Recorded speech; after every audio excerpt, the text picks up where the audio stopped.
Bonjour frères et sœurs, je crois par la grâce de Jésus que vous allez tous bien. Notre Dieu est fidèle.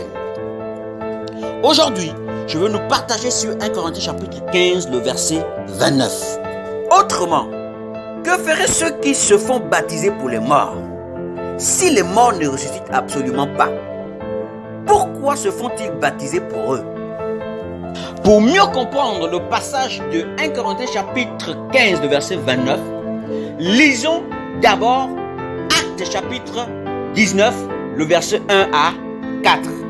Pendant qu'Apollos était à Corinthe, Paul, après avoir parcouru les hautes provinces de l'Asie, arriva à Éphèse. Ayant rencontré quelques disciples, il leur dit: avez-vous reçu le Saint-Esprit quand vous avez cru? Ils lui répondirent: nous n'avons même pas entendu dire qu'il y ait un Saint-Esprit. Il leur dit: de quel baptême avez-vous donc été baptisés? Ils répondirent: du baptême de Jean. Alors Paul dit: Jean a baptisé du baptême de la repentance, disant au peuple de croire en celui qui venait après lui, c'est-à-dire en Jésus-Christ. Paul pose la question: de quel baptême avez-vous donc été baptisés? Et ils vont lui dire: nous avons été baptisés du baptême de Jean. Et Paul va nous donner la signification du baptême de Jean. Jean a baptisé du baptême de repentance. Donc le baptême de Jean était un baptême de repentance. Le même Paul va nous dire dans Éphésiens chapitre 4, le verset 4 à 6, qu'il y a un seul baptême. Nous allons le lire. Il y a un seul corps et un seul esprit, comme aussi vous avez été appelés à une seule espérance par votre vocation. Il y a un seul Seigneur, une seule foi, un seul baptême, un seul Dieu et Père de tous, qui est au-dessus de tous et parmi tous et en tous.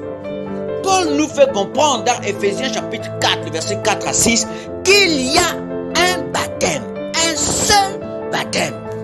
Donc, dans 1 Corinthiens chapitre 15, verset 29, Paul nous parle de ceux qui imitent la foi de ceux qui ont cru avant eux et qui sont morts.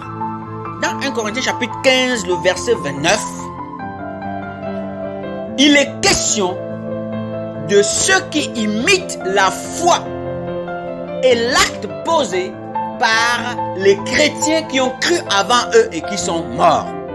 La Bible dit dans le livre de Marc chapitre 16, le verset 16, celui qui croira et qui sera baptisé sera sauvé. Donc Paul nous parle ici de ceux qui croient en Jésus, comme ceux qui ont cru en Jésus et qui sont morts. Et ceux qui ont cru en Jésus et qui sont morts, non seulement ils ont cru, ils se sont aussi fait baptiser. Et ceux qui, à l'époque de Paul, ont cru en Jésus, comme ceux d'avant eux, au temps de Paul, qui ont cru en Jésus et qui étaient déjà morts, ceux qui ont cru en Jésus et qui étaient encore vivants au temps de Paul, imitaient la foi de ceux qui étaient déjà morts. Pour mieux traduire ce passage, on peut donc interpréter ce passage comme suite. S'il n'y a pas de résurrection de mort, pourquoi les chrétiens qui croient en Jésus aujourd'hui se font-ils baptiser comme ceux qui ont cru hier et qui sont morts? Je vous rappelle, frères, l'évangile que je vous ai annoncé, que vous avez reçu, dans lequel vous avez persévéré et par lequel vous êtes sauvés. Si vous le retenez dans les termes où je vous l'ai annoncé, autrement, vous auriez cru en vain. Je vous ai enseigné avant tout, comme je l'avais aussi reçu, que Christ est mort pour nos péchés, selon les Écritures. Il a été enseveli et il est ressuscité le troisième jour, selon les Écritures. Et il est apparu à Céphas, donc à Pierre, puis aux 12. Ensuite, il est apparu à plus de 500 frères à la fois, dont la plupart sont encore vivants et dont quelques-uns sont déjà morts. quelques-uns sont déjà morts. Paul parle ici de l'imitation des frères qui croient en Jésus en son temps-là et qui n'étaient pas encore morts. Ils imitent la foi de ceux qui ont cru en Jésus et qui étaient déjà morts. De la même manière que ceux qui ont cru en Jésus et qui étaient déjà morts se sont fait baptiser, de la même manière, eux qui croient en Jésus et qui n'étaient pas encore morts devraient aussi se faire baptiser. Il n'est pas question ici d'un baptême pour ceux qui sont morts, mais il est question en réalité ici d'un baptême comme ceux qui sont déjà morts, pour imiter leur foi. Au verset 12. Or, si l'on prêche que Christ est ressuscité des morts, pourquoi quelques-uns parmi vous disent qu'il n'y a point de résurrection de morts? S'il n'y a point de résurrection de morts, Christ non plus n'est pas ressuscité. Et si Christ n'est pas ressuscité, notre prédication est donc vaine, et votre foi est aussi vaine. Il se trouve même que nous sommes des faux témoins à l'égard de Dieu, puisque nous avons témoigné contre Dieu qu'il a ressuscité Christ, tandis qu'il ne l'aurait pas ressuscité. Si les morts ne ressuscitent point, car si les morts ne ressuscitent point, Christ non plus n'est pas ressuscité. Et si Christ n'est pas ressuscité, votre foi est vaine et vous êtes encore dans vos péchés. Et par conséquent, aussi, ceux qui sont morts en Christ sont perdus. Si c'est dans cette vie seulement que nous espérons en Christ, nous sommes les plus malheureux de tous les hommes. Ceux qui sont morts en Christ aussi sont perdus s'il n'y a pas de résurrection. Or, il y a bel et bien une résurrection. Jésus-Christ a montré l'exemple. Il a dit, je donne ma vie. J'ai le pouvoir de la donner et j'ai le pouvoir de la reprendre. Il a donné et il a repris. Le troisième jour, Jésus-Christ est sorti du séjour de mort. Jésus-Christ est ressuscité. Et Paul nous fait comprendre que ceux qui sont morts avant, vous qui êtes encore vivants, si vous vous faites baptiser, c'est parce que vous croyez aussi qu'il y a la résurrection de mort.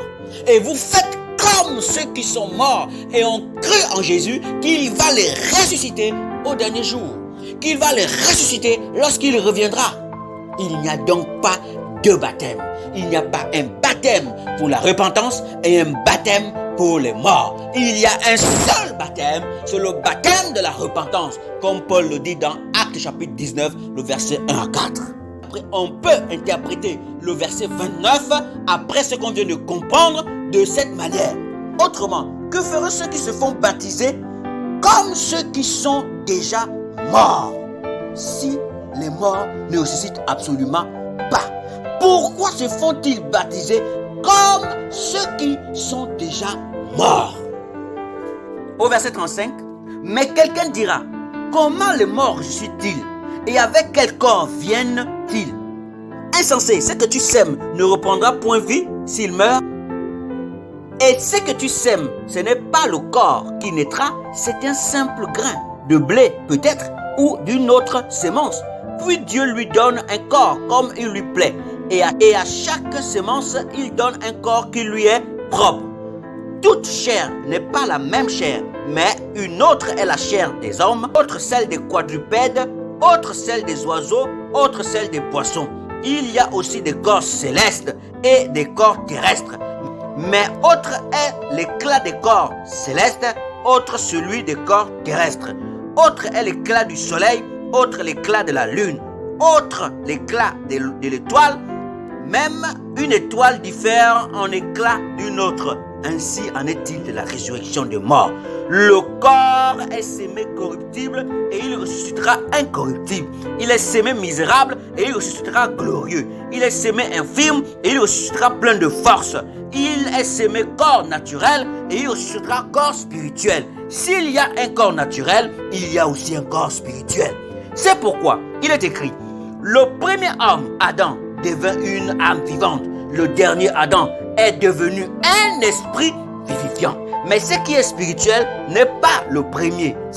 C'est ce qui est naturel. Ce qui est spirituel vient ensuite. Le premier homme tiré de la terre est terrestre. Le second homme est du ciel. Tel est le terrestre, tels sont aussi les terrestres.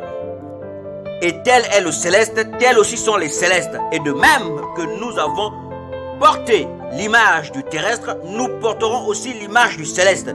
Ce que je dis, frère, c'est que la chair et le sang ne peuvent hériter le royaume de Dieu et que la corruption n'héritera pas l'incorruptibilité. Voici, je vous dis un mystère. Nous ne mourrons pas tous, mais tous nous serons changés.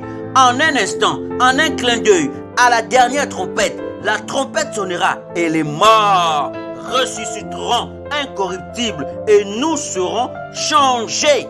Car il faut que ce corps corruptible révèle l'incorruptibilité et que ce corps mortel révèle l'immortalité. Lorsque ce corps corruptible aura revêtu l'incorruptibilité et que ce corps mortel aura revêtu l'immortalité, alors s'accomplira la parole qui est écrite. La mort a été engloutie dans la victoire. Ô mort, où est ta victoire? Ô mort, où est ton aiguillon? L'aiguillon de la mort, c'est le péché. Et la puissance du péché, c'est la loi. Mais grâce soit rendue à Dieu qui nous donne la victoire par notre Seigneur Jésus-Christ. Ainsi, mes frères, bien-aimés, soyez fermes, inébranlables, travaillant de mieux en mieux à l'œuvre du Seigneur, sachant que votre travail ne sera pas vain dans le Seigneur.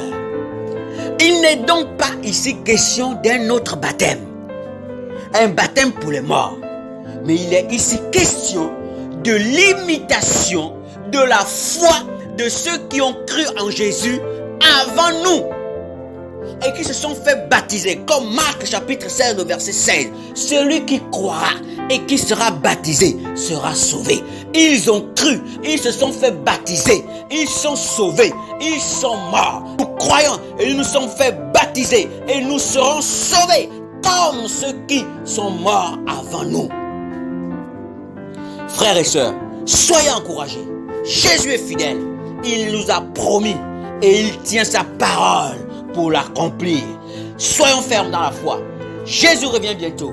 Soyez bénis, frères et sœurs, au nom de Yeshua. Amen.